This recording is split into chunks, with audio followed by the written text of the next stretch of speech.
اعوذ باللہ من الشیطان الرجیم بسم اللہ الرحمن الرحیم خواتین و حضرات السلام علیکم ورحمۃ اللہ وبرکاتہ و مغفرتہ۔ قرآن و حدیث سے اخذ شدہ فقہ حنفی کے روشنی میں، ان کے اصول کی روشنی میں کچھ مسائل لے کر پھر آپ کی خدمت میں حاضر ہیں۔ ایک بھائی نے پھر کویسچن کیا تھا کہ بعض اوقات ہم لفظ اللہ کی ہا کو نہیں پڑھتے ہیں، جیسے سبحان اللہ کہہ دیتے ہیں، سبحان اللہ نہیں کہتے ہیں، تو اس کا کیا شرعی حکم ہے؟ کیا یہ کفر ہوتا ہے؟ تو نہیں، یہ کفر نہیں ہوتا۔ ویسے تو افضل یہی ہے کہ آپ ہا کا باقاعدہ تلفظ کریں، سبحان اللہ اس طرح نکالیں، لیکن بعض اوقات ایسا ہوتا ہے کہ ہا کو ہم محذوف کر دیتے ہیں، حذف کر دیتے ہیں، اور یہ کثرت استعمال، جیسے آپ تسبیحات وغیرہ پڑھ رہے ہیں، اس میں کثرت استعمال کے باعث اس طرح کی تھوڑی بہت تخفیف درگزر کی جائے گی، لیکن قرآن میں اس کی اجازت نہیں ہوگی۔ جب آپ قرآن پڑھیں تو اس میں پورا آپ کو ہا نکالنا ہوگا، لیکن عام جیسے وظائف وغیرہ ہوتے ہیں، اسی طرح عام بول چال میں جیسے آپ نے کہا بھی سبحان اللہ بہت اچھا کام کیا ہے، تو سبحان اللہ ہا نکالنا، ایسے موقع پر اگر نہیں بھی نکلی تو کوئی مسئلہ نہیں ہے، یہ کفر وغیرہ نہیں ہے۔ ایک انہوں نے کہا کہ کیا رات میں کام کرنا جائز ہے، کیونکہ سنا یہی ہے کہ اللہ تعالیٰ نے راتیں آرام کے لیے اور دن کام کے لیے بنائیں۔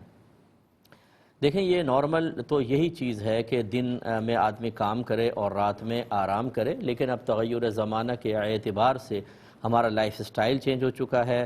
اب چونکہ مخلوق زیادہ ہو گئی ہے، انسان زیادہ ہو گئے ہیں، کام بہت زیادہ بڑھ گئے ہیں، اس وجہ سے دن اور رات دونوں کے اندر شفٹیں ہوتی ہیں باقاعدہ، اور ہمیں ان تمام اپنے معاملات کو ایڈجسٹ کرنے کے لیے رات دن کام کرنا پڑتا ہے۔ لہٰذا یہ تو اپنی جگہ بالکل حقیقت ہے کہ اللہ نے رات کو آرام کے لیے بنایا، لیکن وہ آرام کرنا فرض قرار نہیں دیا، کوئی لازم قرار نہیں دیا کہ اس کو ترک کریں تو ہم گناہ گار ہو جائیں۔ لہٰذا بعضوں کے نائٹ ڈیوٹی ہوتی ہے، وہ رات میں کام کرتے ہیں اور صبح آ کر سوتے ہیں، تو اس کی بالکل گنجائش نکلے گی۔ ہاں، اگر آپ کو دونوں چیزوں کو اختیار ہو کہ یہ کر لیں یا یہ کر لیں، تو پھر افضل یہ ہے کہ رات کا آرام کریں اور دن میں کام کریں، کیونکہ دن میں چاہے آپ کتنا ہی سو لیں، رات کی جو اللہ نے ایک آرام کی نعمت عطا فرمائی ہے اور اس کے بینیفٹس جو ہیں وہ دن میں سونے سے کبھی بھی حاصل نہیں ہو سکتے ہیں۔ ایک بھائی کہتے ہیں کہ میں نے ایک دیندار مذہبی خاتون سے نکاح کیا، اب وہ گھر میں ایڈجسٹ نہیں ہو پائیں تو وہ اکثر یوں کہہ دیتی ہیں، کبھی تو کہتی ہے اللہ کو میرا معلوم تھا، پھر بھی ایسے لوگوں میں بھیج دیا کیوں؟ کبھی کہتی ہیں اللہ نے ظالموں کو رسی دراز کی ہوئی ہے، کبھی کہتی ہیں اللہ میں نے تیرے لیے سب کچھ چھوڑا لیکن تیرے لیے میرے پاس کچھ بھی نہیں ہے، تو اس طرح کی باتیں کرنا کیسا ہے؟ دیکھیں، پہلی بات تو یہ کہ ہمارا کسی کو مذہبی قرار دینا یہ خالی برقعے پہن لینے یا داڑھی بڑھا لینے، سر پہ امامہ باندھ لینے یا ایک جبہ پہن لینے سے اس کا کوئی تعلق نہیں ہے۔ یہ چیزیں مذہب میں داخل ضرور ہیں، لیکن یہ مذہب ہی کا یہ ٹوٹل یہی مذہب ہے ایسا نہیں ہے۔ جس سے کہ باپ نے اپنی زوجہ کو مذہبی تو قرار دیا، لیکن خود ان کو مذہب کے بارے میں کچھ نہیں پتہ۔ بعض اوقات تھوڑے بہت کورسز کرنے کے بعد یا سطحی قسم کی کچھ کتابیں پڑھنے کے بعد انسان اپنے آپ کو مذہبی قرار دیتا ہے، اور اس کا فائدہ یہ ہوتا ہے کہ دوسروں پہ روب جمانے کا موقع ملتا ہے، لیکن حرکتیں اس قسم کی ہوتی ہیں۔ اس پہ تبصرہ کریں گے لیکن ایک شارٹ بریک کے بعد۔ بسم اللہ الرحمن الرحیم۔ تو آپ کی خدمت میں گزارش کر رہے تھے کہ ایک مظلوم شوہر نے یہ ہمیں سوال بھیجا کہ میں نے ایک عورت کو مذہبی سمجھ کے اس سے نکاح کیا ہے، اب گھر کا کچھ ماحول اس کو وہ ایڈجسٹ نہیں کر پائی تو اس طرح کے جملے کہتی ہے کہ اللہ کو میرا معلوم تھا، پھر بھی ایسے لوگوں میں بھیج دیا کیوں؟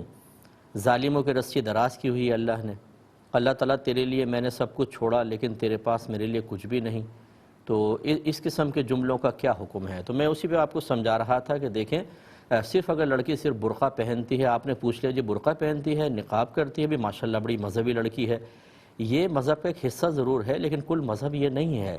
اصل میں ایک ہوتا ہے علم دین سیکھنا، پھر اس کے تقاضے کے مطابق عمل کرنا، اپنی روحانی تربیت کرنا، پھر اس پہ استقامت حاصل کرنا۔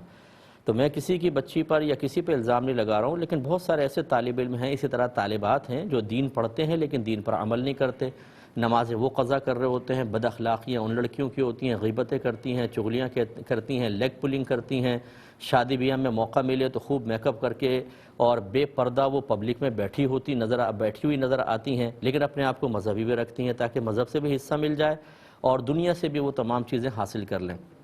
ایسے افراد کو مذہبی نہیں کہیں گے بلکہ مذہبی اصولوں کے قاتل کہیں تو زیادہ بیسٹ ہے۔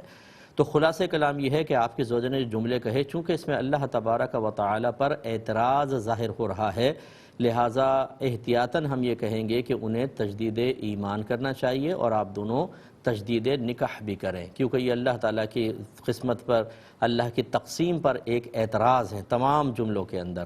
اور ہونا تو یہ چاہیے کہ اگر وہ واقعی مذہبی ہیں تو اللہ کی رضا پہ راضی رہیں، وہ صبر و تحمل کریں، نہ کہ اللہ تعالیٰ کی بارگاہ میں شکوے کریں۔ شکوہ کرنا تو غیر مذہبی یا مذہبی تعلیمات کو قبول نہ کرنے کی علامت ہے، روحانی تربیت کے ناقص ہونے کی علامت ہے۔ تو ہم دعائی کر سکتے ہیں، اگر وہ بہن سن رہی ہیں یا آپ میرا کلپ ان کو سنا دیں، جو مجھے لگتا نہیں ہے کہ وہ اصلاح قبول کریں، کیونکہ جب کوئی اپنے آپ کو صاحب علم اور پہلے ہی مذہبی سمجھ رہا ہو تو وہ ایک بھرا ہوا برتن ہو جاتا ہے جس میں مزید کی گنجائش نہیں ہوتی، اور ایسے لوگوں کو اکثر میں نے تباہ ہوتے دیکھا ہے کہ جو اپنے آپ کو بڑا سمجھ لیتے ہیں پھر کچھ سیکھنے کے لیے تیار نہیں ہوتے، وہ ہمیشہ غلطیوں پہ مصر رہتے ہیں۔ اس کی ایک واضح علامت یہ ہے کہ وہ ہمیشہ 100% صحیح ہوں گے، باقی سارے سامنے والے غلط ہوں گے، اور یہی چیز ان کو تباہ کر دیتی ہے۔ کاش ہماری بات کسی کو سمجھ میں آ جائے۔ ایک کالر ہمارے ساتھ میں، پہلے کال لیتے ہیں۔ السلام علیکم۔ وعلیکم السلام جی بھائی جان۔ مفتی صاحب، میرا یہ آپ سے کوشچن تھا۔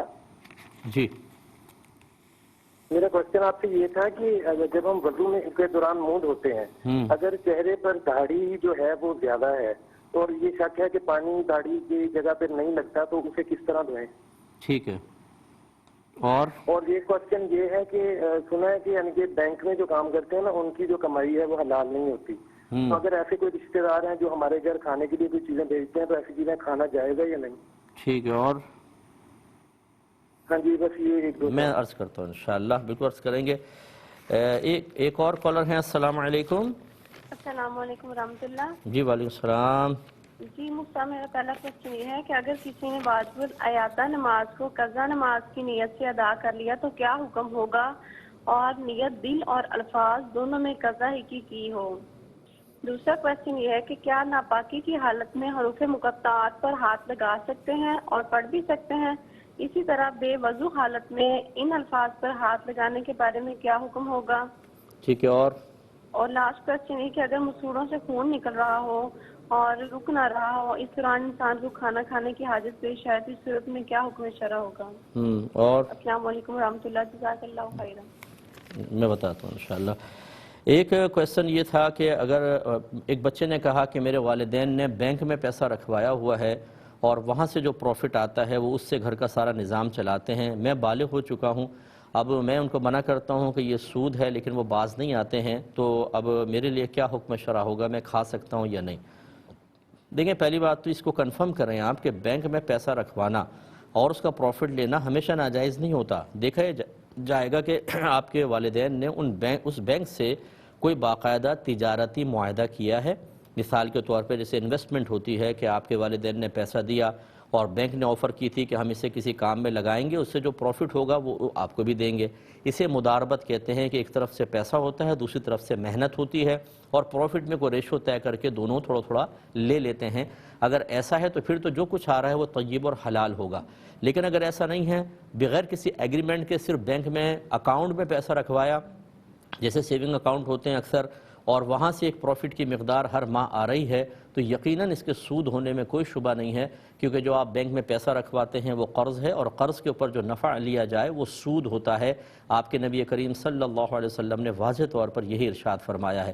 ایسی صورت میں آپ چونکہ بالغ ہو چکے ہیں تو فوراً سے پیشتر کوشش کریں کہ کوئی جاب کریں، کوئی کام ڈھونڈیں اور اپنے لیے خود روزی کے ذرائع بنائیں۔ آپ اگر سستی کریں گے تو یہ سود کھانا آپ کے لیے گناہ ہوگا۔ ہاں، جب تک آپ کو جاب نہیں ملتی ہے، دل میں کراہت رکھ کے تھوڑا بہت آپ استعمال کر سکتے ہیں، لیکن جتنی جلدی ممکن ہو سکے آپ نوکری وغیرہ کریں اور اس نحوست سے آپ بچیں۔ ایک انہوں نے پوچھا کہ اگر کہیں دعوت ہو تو کیا سب الگ الگ پلیٹوں میں لے کر کھا سکتے ہیں یا 3-4 آدمی مل کر ایک ہی تھال میں یا پلیٹ میں کھائیں؟ شریعت کیا کہتی ہے؟ دیکھیں، نبی کریم صلی اللہ علیہ وسلم کے دور اقدس میں چونکہ کھانے کی قلت تھی تو رحمت کونین صلی اللہ علیہ وسلم نے ایک تو محبت بڑھانے کے لیے بھی اور پھر قلیل کثیر کے لیے کافی ہو جاتا ہے، اس کی ترغیب دیتے ہوئے اس طرح اجتماعی طور پہ کھانے کا حکم فرمایا، اور حکم سے مراد کوئی لازم نہیں کیا تھا، لیکن بہرحال ایسا تھا تو صحابہ کرام 2 3 مل کے کھاتے تھے، اور سرکار کے فرمان بھی ہے کہ 2 کا کھانا اگر مل کے کھائیں تو وہ 3 کو پورا ہو جاتا ہے، اور 3 کا کھانا اگر مل کے کھائیں تو 4 کو پورا ہو جاتا ہے، کیونکہ سب تھوڑا تھوڑا مروت میں چھوڑ کے کھاتے ہیں دوسرے کا خیال کر کے، تو سب کا پیٹ بھر جاتا ہے، اور اس میں روحانی طور پر بھی ایک تقویت حاصل ہوتی ہے۔ لیکن اب چونکہ ہمارا لائف سٹائل، ہمارا زندگی کا طریقہ، ہمارے کھانے پینے کے معاملات تبدیل ہو چکے ہیں، شادی بیاہ کے ہال میں چھوٹی پلیٹیں ہوتی ہیں، سب اپنی پلیٹوں میں کھانا ڈال کر کھاتے ہیں، لہذا الگ الگ بھی کھائیں تو اس میں کوئی حرج نہیں ہے، کیونکہ وافر مقدار میں ویسے ہی کھانا موجود ہوتا ہے۔ اور بعض اوقات کھانے والا ایک ایسا ہوتا ہے کہ کچھ ایسے ہوتے ہیں کہ جن کو کھانے کے صحیح آداب نہیں آتے، مثلا وہ یوں منہ میں چاول ڈالتے ہیں اور آدھے چاول منہ سے نیچے گر رہے ہوتے ہیں، پھر وہ انگلیاں لے کے وہ کبھی یوں لگا دی، کبھی یہ کر دی، کبھی یہ چاٹا اور یہ پھر اس کو ڈال دیا۔ اس سے بعض اوقات سامنے والے کو کراہت سی محسوس ہوتی ہے۔ اس قسم کی صورتحال میں اگر کوئی الگ پلیٹ لے کر کھائے تو اس میں کوئی حرج نہیں ہے، اور اس میں بھی دعوت میں بھی اگر کوئی مل کر کھانا چاہیں 2 3 آدمی، یا جیسے اکثر محافل کے اندر تھال وغیرہ ہوتے ہیں اس میں 4 5 6 آدمی مل کر کھاتے ہیں، تو وہ بھی بالکل صحیح اور جائز ہے۔ ایک کالر ہمارے ساتھ ہیں۔ السلام علیکم۔ السلام علیکم۔ جی وعلیکم السلام۔ شاید لائن ڈراپ ہو گئی ہے۔ ایک نے پوچھا کہ شادی سے انکار کرنا کیسا؟ اگر کوئی یہ سمجھتا ہے کہ میں بیوی کا حق ادا نہیں کر سکوں گا تو کیا وہ شادی سے انکار کر سکتا ہے؟ دیکھیں، یہ واضح طور پہ فقہاء نے لکھا کہ اگر کسی شخص کو یقین ہے کہ وہ بیوی کو نان نفقہ نہیں دے سکے گا یا حقوق زوجیت ادا نہیں کر سکے گا، یقین ہے اسے، تو پھر اس کا شادی کرنا حرام ہے، کیونکہ یہ لازم چیزیں ہیں۔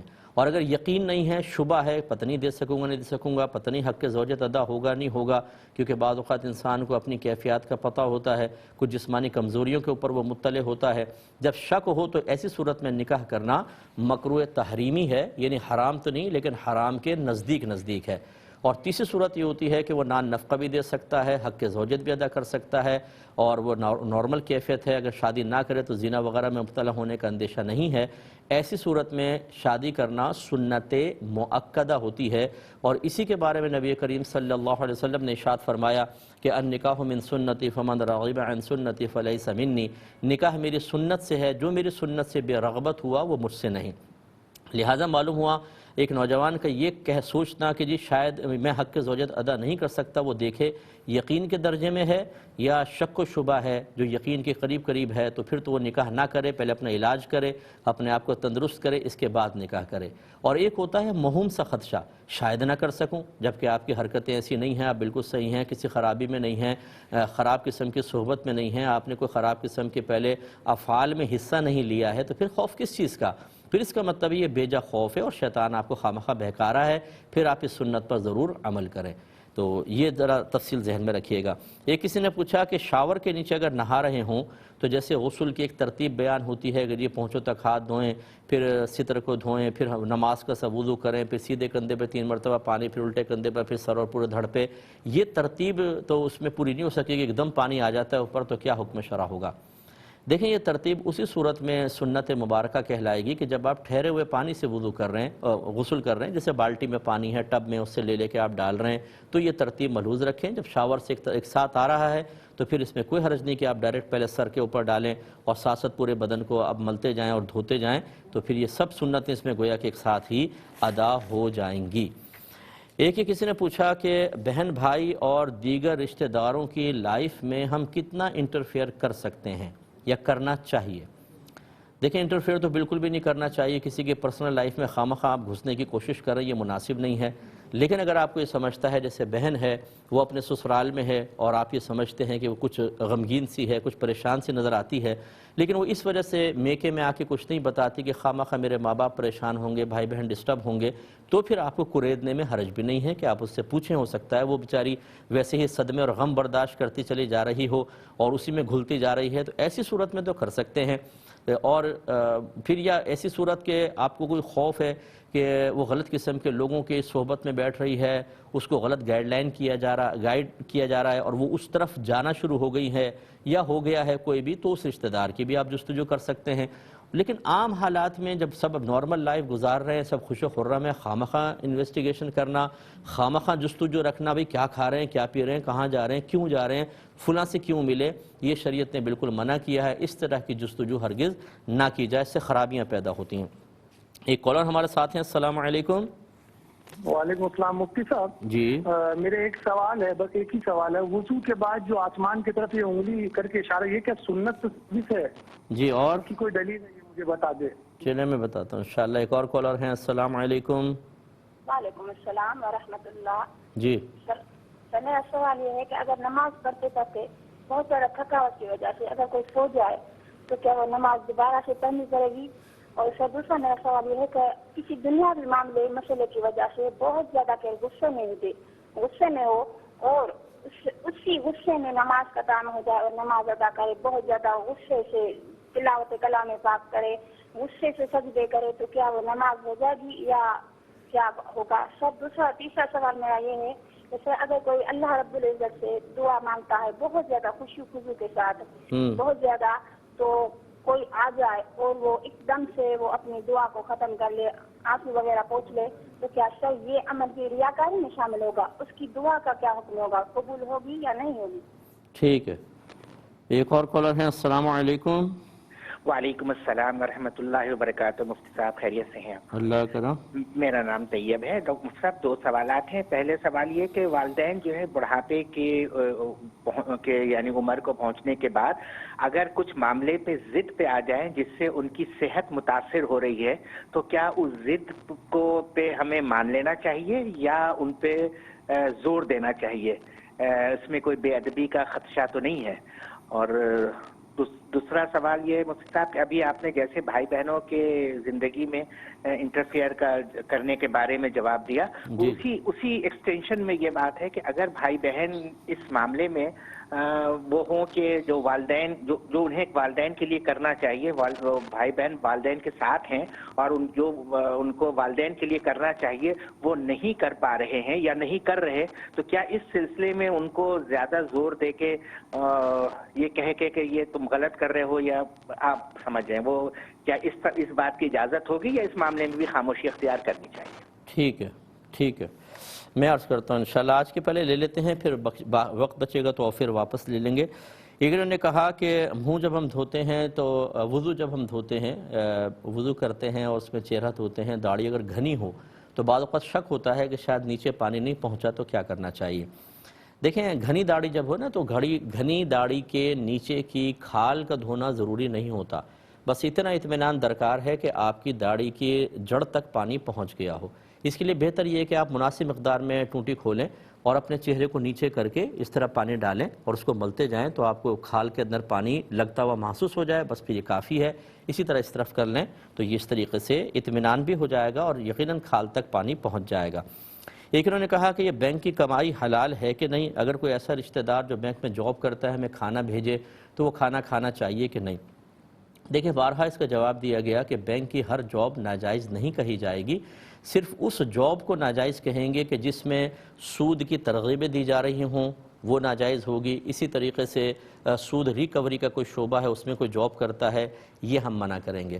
اور اس میں بھی یاد رکھیں کہ اس کی جو سیلری ہے وہ مکمل طور پر اس کو حرام نہیں کہیں گے، کیونکہ اس کا ہر کام کوئی سودی نہیں ہوگا۔ مثلا مینیجر ہے، وہ کسی کو ترغیب دے رہا ہے کہ آپ ہمارے بینک سے لون لیں، آپ کو اتنا اتنا بس انٹرسٹ دینا پڑے گا وغیرہ وغیرہ، لیکن ساتھ میں وہ اور بہت سارے جائز کام بھی کر رہا ہوتا ہے۔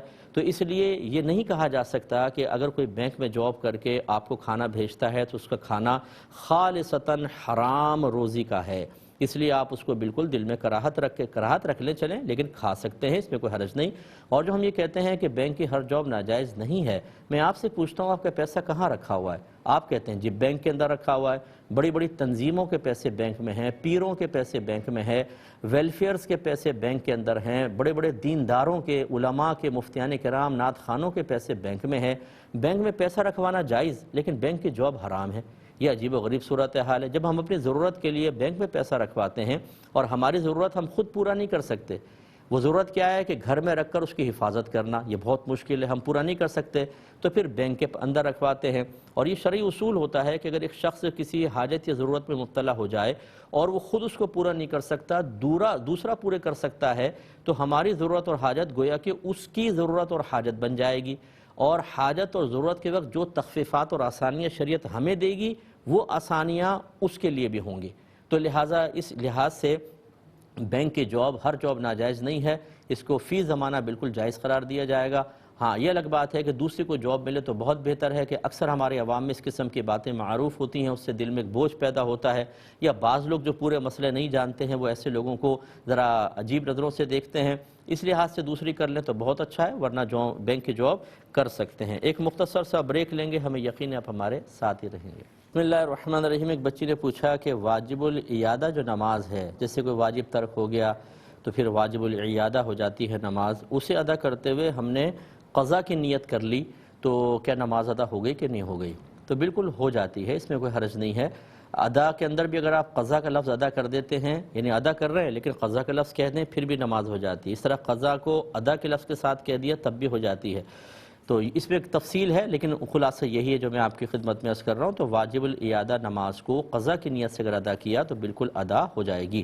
یہ کہتی ہیں کہ جو حروف مقطعات ہیں جیسے الف لام میم یا حا میم عین سین قوف وغیرہ، یہ ناپاکی کی حالت میں پڑھ سکتے ہیں، اور اسی طرح بے وضو ان کو چھونا کیسا ہے؟ دیکھیں نہیں پڑھ سکتے، کیونکہ یہ بالکل قرآن کا حصہ ہے، اور یہ تو قرآن کی نیت سے ہی پڑھے جائیں گے، کیونکہ یہ قرآن کے علاوہ تو ان کا کوئی مفہوم تو ہمیں پتہ ہی نہیں، تو ہم اس کو قرآن سمجھ کے ہی پڑھیں گے، اور اس طریقے سے قرآن کو پڑھنا یہ شرعاً جائز نہیں ہوتا، اس لیے اس میں احتیاط کیجیے۔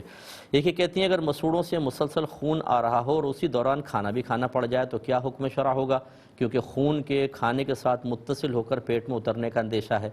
دیکھیں اس میں بہتر یہ ہے کہ تھوڑا سا ویٹ کریں جب تک کہ خون رک نہ جائے۔ اس کا بہترین طریقہ یہ ہے کہ ذرا ٹھنڈے پانی، زیادہ ٹھنڈے پانی سے ذرا اچھی طرح کلی کر لیں تو وہ خون کو روکے گا، اور پھر کھانا کھائیں۔ پھر اگر فرض کر لیں کہ خون رکا، آپ نے کھانا کھایا، پھر بھی تھوڑا بہت متصل ہو کے چلا گیا، تو اللہ تبارک و تعالی معاف فرمائے گا۔ اور میں تمام بھائیوں سے گزارش کروں گا کہ اس قسم کے معاملات میں ذرا پہلے اس پر غور کر لیں کہ ایسا ہو کیوں رہا ہے۔ ہم انتہائی بے احتیاطیاں کرتے ہیں، نہ ڈاکٹرز کے مشورے پہ چلتے ہیں، نہ غذائی احتیاط کرتے ہیں، نہ ہم اپنی صحت کا خیال رکھتے ہیں، پھر بیماری میں مبتلا ہو کر شریعت سے رعایتیں طلب کرنے کے اندر ہم شیر ہوتے ہیں۔ تو بھائی ایسا کوشش کریں کہ ایسا اپنا طرز عمل رکھیں، ایسا لائف اسٹائل بنائیں۔ میں یہ نہیں کہتا ہوں کہ آپ کسی اور کے پیچھے چلیں، میں کہتا ہوں نبی کریم صلی اللہ علیہ وسلم کے طریقے اپنا لیں۔ سرکار کثرت سے مسواک استعمال کرتے تھے، رات کو سونے سے پہلے لازم مسواک کر کے آپ سوئیں، دانتوں میں برش کر کے سوئیں تو دانت صحت مند اور جوان رہیں گے۔ ہم ساری گندی چیزیں کھاتے پیتے ہیں، منہ صاف نہیں کرتے ہیں، پھر اس طرح کی بیماریاں لگتی ہیں۔ معدہ ہمارا خراب ہوتا ہے، معدے سے دانت خراب، مسوڑے خراب ہوتے ہیں، اور مسوڑے اور دانت خراب ہوں تو اس سے معدہ ڈسٹرب ہوتا ہے۔ لیکن ہم ان چیزوں کے بارے میں معلومات حاصل نہیں کرتے، ہمیں اپنی صرف نفسانی خواہش کو پورا کرنا ہے۔ جب کھانا پینا سامنے آ جائے یا نفس کسی چیز کے بارے میں بڑھے تو پھر ہم اپنے آپ کو روک نہیں پاتے ہیں۔ اسی طرح سستی انتہائی غالب ہوتی ہے اور اس میں پھر بیماریاں پیدا ہوتی ہیں، اس لیے اس میں ذرا تھوڑا سا ہمیں احتیاط کرنی چاہیے۔ یہ کہتے ہیں ایک بھائی نے پوچھا کہ وضو کے بعد یا آسمان کی طرف جو دیکھ کر کچھ پڑھتے ہیں کیا یہ سنت ہے؟ جی حضرت عثمان غنی رضی اللہ تعالی عنہ نے اسی طرح کیا اور فرمایا کہ میں نے نبی کریم صلی اللہ علیہ وسلم کو ایسا کرتے دیکھا، یہ سیاہ ستہ کی روایت میں موجود ہے۔ ایک یہ کہتے ہیں کہ اگر کوئی بہن نے پوچھا کہ کوئی نماز پڑھتے پڑھتے شدید تھکن کے باعث سو جائے اور پھر اس کی آنکھ کھلے تو کیا نماز کو دوبارہ پڑھنا ہوگا؟ دیکھیں پہلے تو یہ دیکھیں کہ کس رکن میں نیند آئی ہے۔ اگر تو آپ کھڑی کھڑی سو گئی تھیں اور ایک دم آپ کی آنکھ کھلی تو اس سے وضو نہیں جائے گا، نماز پہ بھی فرق نہیں پڑے گا، آپ وہیں سے کنٹینیو رکھ سکتی ہیں۔ اسی طرح حالت رکوع میں اگر آپ ہیں سو گئیں تو پھر بھی کوئی مسئلہ نہیں، لیکن اگر آپ سجدے میں سو گئیں، کیونکہ عورتیں سمٹ کے سجدہ کرتی ہیں، یہ حیت ایسی ہے کہ یہ نیند کو روکے گی نہیں اور اس میں گہری نیند بھی آئے گی، اس میں اگر آپ سو گئیں تو آپ کا وضو بھی ٹوٹ جائے گا۔ جب آپ کی آنکھ کھلے گی تو دوبارہ وضو کر کے دوبارہ نماز کو ادا کرنا ہوگا۔ لیکن اگر مرد اس طرح نماز ادا کر رہا ہے اور جیسے مرد سجدہ کرتے ہیں کہ خوب پھیل کر سجدہ کرتے ہیں کہ ان کی پنڈلیاں زمین سے اٹھے ہوتی ہیں اور پنڈلیاں اور رانیں جدا ہوتی ہیں، اس طرح پیٹ اور ران جدا ہوتے ہیں، ہاتھ پھیلے ہوتے ہیں، اگر اسی حیت میں وہ سو جاتا ہے تھوڑی دیر سو گیا، پھر آنکھ کھلی، اس نے دیکھا ارے میں سجدے میں سو گیا ہوں، تو اس کا وضو نہیں جائے گا، نہ نماز جائے گی، وہ کنٹینیو رکھ سکتا ہے۔ گویا کہ ایسی حالت جو نیند کو روک رہی ہو، اس حالت میں اگر کوئی سو جاتا ہے تو اس سے فرق نہیں پڑے گا، وہ کنٹینیو رکھ سکتا ہے۔ لیکن ایسی حالت جو نیند کو نہ روک رہی ہو، اس میں انسان سو جائے تو پھر اس کا وضو چلا جائے گا، وضو گیا تو نماز بھی گئی، دوبارہ اس کو نماز پڑھنی ہوگی۔ یہ کہتے ہیں اگر کوئی دنیاوی لحاظ سے کسی معاملے میں شدید غصے میں تھا، ایک دم نماز کا وقت آ گیا، اسی غصے میں نماز ادا کرنے لگا، تیز تیز یعنی غصے میں سجدہ کر رہا ہے، غصے میں قرات کر رہا ہے، غصے میں رکوع کر رہا ہے، تو کیا حکم شرع ہوگا؟ دیکھیں یہ شدید مکروہ ہے۔ اللہ تبارک و تعالیٰ کی بارگاہ میں عاجزی مطلوب ہے، نہ کہ آپ جلال اور غصے کا اظہار کریں، یا آپ مطلب سجدے پٹک پٹک کے سجدے کر رہے ہوں اور رکوع میں اور غصے کے اندر تمام ارکان ادا کر رہے ہیں۔ آپ ہیں کس اللہ تعالیٰ کی بارگاہ میں؟ ابھی علاقے کا ایس ایچ او سامنے آ جائے تو سارا اگر غصہ ہوگا بھی نا ٹھنڈا ہو جائے گا کہ نہیں بھائی اس کے سامنے غصہ دکھایا تو خواہ کوئی ایف آئی آر کاٹ دے گا اور 20 سال کے لیے جیل میں ڈال دے گا، دہشت گردی کا کیس بنا دے گا۔ ایک ایس ایچ او سے ہم گھبراتے ہیں، ایک عام منصب والے سے گھبراتے ہیں۔ اللہ تعالیٰ کی بارگاہ میں کھڑے ہو کر اظہار غضب کرنا یہ انتہائی برا ہے، ایسی نماز شدید مکروہ ہے، اس نماز کو لوٹانا چاہیے۔ خلاصہ یہ کہ غصہ آ رہا تھا، پہلے انسان اپنے آپ کو ٹھنڈا کرے، اس کا بہترین طریقہ یہ ہے کہ ٹھنڈے پانی سے وضو کرے یا جا کے نہا لے، نہائے گا تو انشاءاللہ غصہ دور ہوگا، نارمل ہو کر پھر اللہ تعالیٰ کی بارگاہ میں انتہائی عاجزی کے ساتھ نماز ادا کی جائے، ورنہ تو اس میں تو ایمان کے ضائع ہونے کا بھی اندیشہ ہو سکتا ہے۔ یہ کہتے ہیں اگر کوئی خوشی و خضوع سے دعا مانگ رہا تھا، یعنی رو رہا تھا دعا میں، اچانک کوئی آ گیا تو بعض اوقات ہم دعا کو فوراً ختم کر دیتے ہیں، آنسو وغیرہ پونچھ لیے، تو کیا یہ بھی ریاکاری میں آتا ہے؟ دیکھیں یہ ریاکاری میں نہیں آتا، یہ کسی کے خوف کی وجہ سے آپ نے ختم نہیں کیا ہے، بلکہ آپ نے اس خوف کے ساتھ کہ یہ دیکھے گا تو ریاکاری پیدا ہوگی، خواہ اگر ختم کیا تو بالکل ٹھیک ہے، اس میں کوئی حرج نہیں ہے۔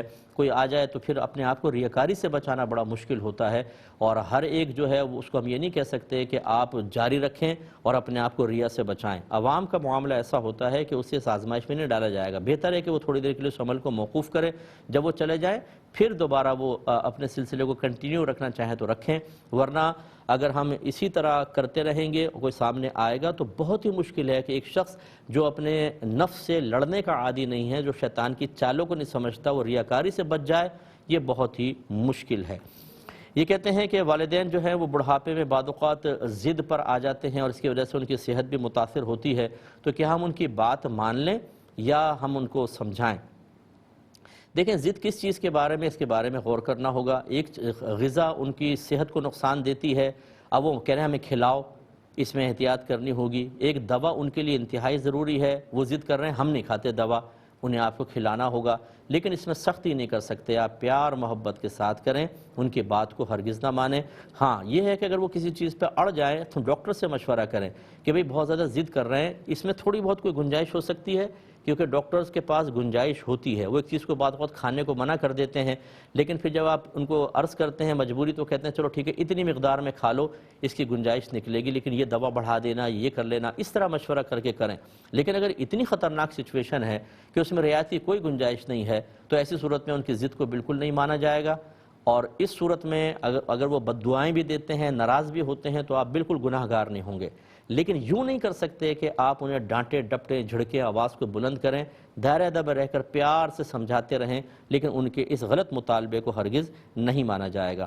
یہ کہتے ہیں کہ اگر کوئی بھائی بہن ہیں وہ اپنے والدین کے ساتھ اچھا سلوک نہیں کر رہے تو کیا ہم ان کو مشورہ دے سکتے ہیں کہ بھئی اچھا سلوک کرو؟ یہ کسی کی لائف میں انٹرفیئر کرنا ہوگا کہ نہیں ہوگا؟ دیکھیں لائف میں انٹرفیئر کرنا نہیں کہلاتا، یہ تو ایک امر بالمعروف و نہی عن المنکر، یعنی نیکی کا حکم کرنا اور برائی سے روکنا جو ہر مسلمان عاقل بالغ مرد و عورت پر شریعت کی طرف سے لازم ہے، یہ اس کی تکمیل ہے۔ آپ دیکھ رہے ہیں کہ وہ غلط حرکت کر رہے ہیں، وہ اپنے والدین کا ادب نہیں کرتے، احترام نہیں کرتے، تو آپ ان کو پیار محبت سے سمجھائیں، اور یقینی سی بات ہے یہ ظاہر میں ہو رہا ہے تبھی آپ کو پتہ چل رہا ہے۔ انٹرفیئر کرنا اس صورت میں ہوتا ہے کہ آپ ان کے کھڑکی کے دروازے کے کان لگاتے، پھر وہ اندر کچھ کر رہے ہیں تو پھر آپ کہتے ہیں یار ہم نے سنا تم ایسا کر رہے تھے، یوں نہ کرو، یہ ہے خامخواہ اندر گھسنا۔ لیکن ایک آپ کے رشتہ دار ہیں یا محلے والے ہیں اور سامنے وہ سب یہ حرکتیں کر رہے ہیں تو ایسی صورت میں ان کو احسن طریقے سے سمجھانے میں کوئی حرج نہیں ہے۔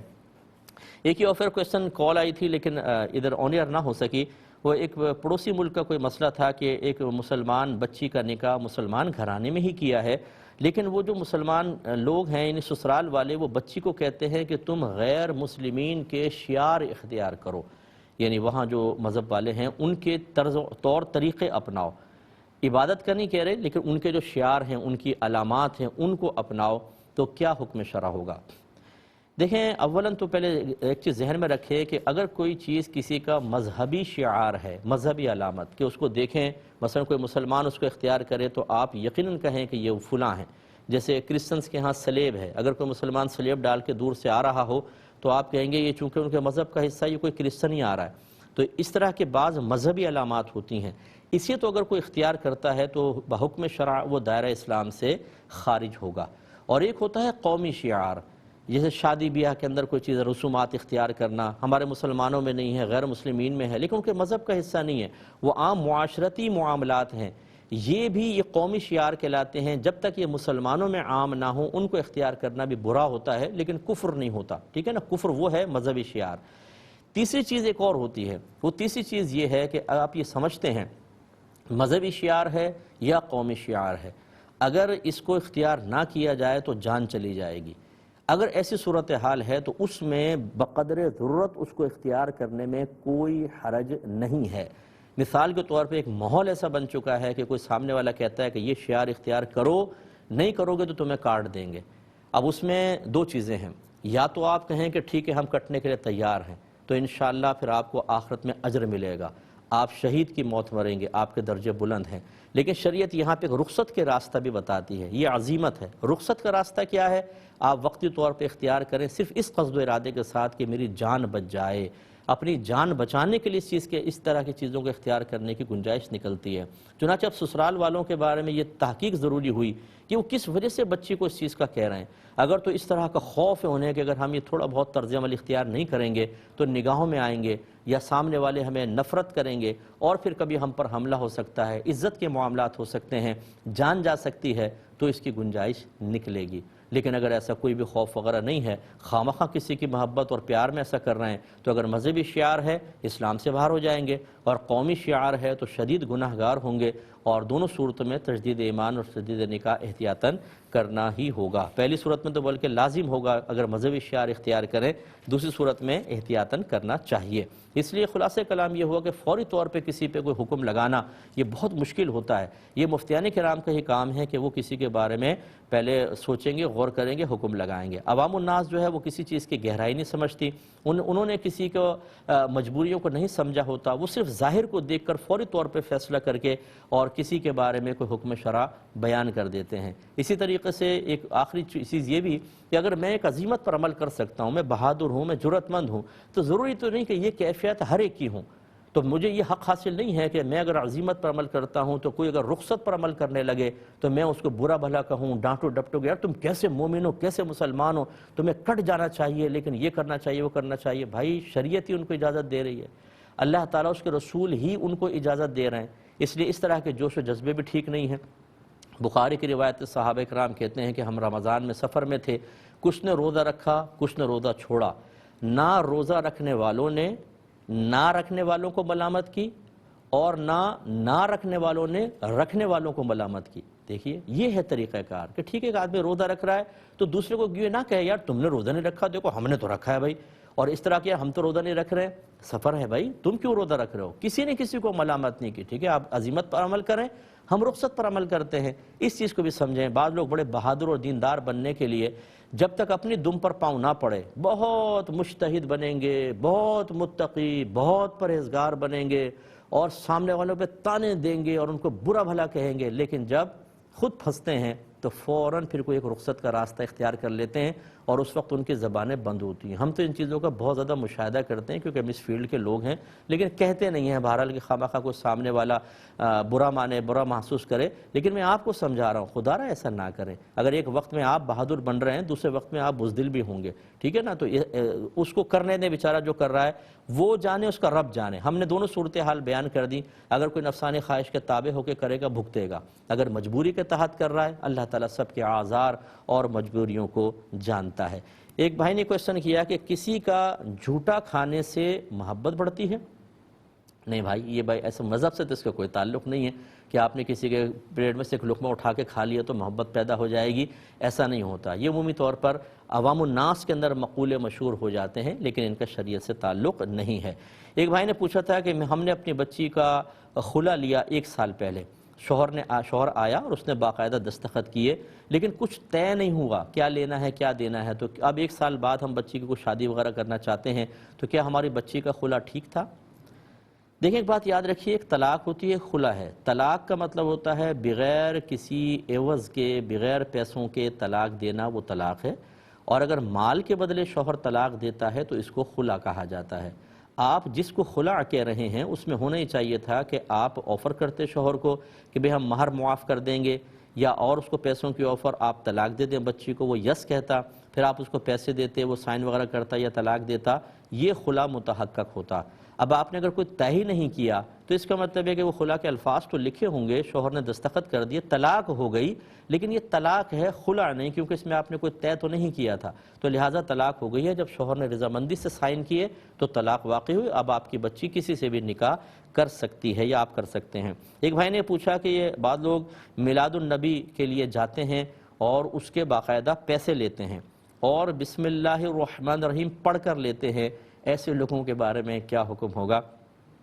دیکھیں چاہے دینی بیان ہو یا نعت خوانی ہونی اللہ کی رضا کے لیے چاہیے، اور اس کے بدلے میں کچھ لینے کا ارادہ نہ ہو، کیونکہ اگر کوئی نعت پڑھنے کے، قراءت کرنے کے، بیان کرنے کے پیسے لے گا تو گویا کہ اس نے ان چیزوں کے پیسے لے لیے، اور پیسے لیں گے تو ثواب ختم ہوگا۔ تو لہٰذا بہتر یہ ہوتا ہے کہ آدمی اگر کوئی اس طرح کی محافل وغیرہ میں جا رہا ہے تو اپنے وقت کا اجارہ کرے کہ میں 2 گھنٹے آپ کے پاس آؤں گا اور 2 گھنٹے دینے کے اتنے ہیں، باقی اس میں آپ کچھ بھی کام کروانا چاہیں وہ اللہ کی رضا کی خاطر کروں گا، تو پھر پیسے وغیرہ لینے میں شرعاً کوئی حرج نہیں ہے۔ تو اب بہرحال اس میں ایک پوائنٹ اور ہے، لیکن ابھی چونکہ وقت تقریباً ختم ہو چکا ہے تو پھر انشاءاللہ زندگی رہی نیکسٹ فرائیڈے اگر پروگرام ہوا تو میں انشاءاللہ اس کی وضاحت کروں گا۔ اب اپنے میزبان کو، ہماری کیو ٹی وی کی پوری ٹیم کو اجازت مرحمت فرمائیں، آپ ہمارے لیے دعا کیجئے، ہم آپ کے لیے دعا گو ہیں کہ اللہ تبارک و تعالی ہمیں اپنے مذہب کو اہمیت دینے، اس کے قریب آنے، اسے اپنے اوپر نافذ کرنے، اس پہ استقامت حاصل کرنے کی توفیق عطا فرمائے، آمین۔ وآخر دعوانا ان الحمد للہ رب العالمین۔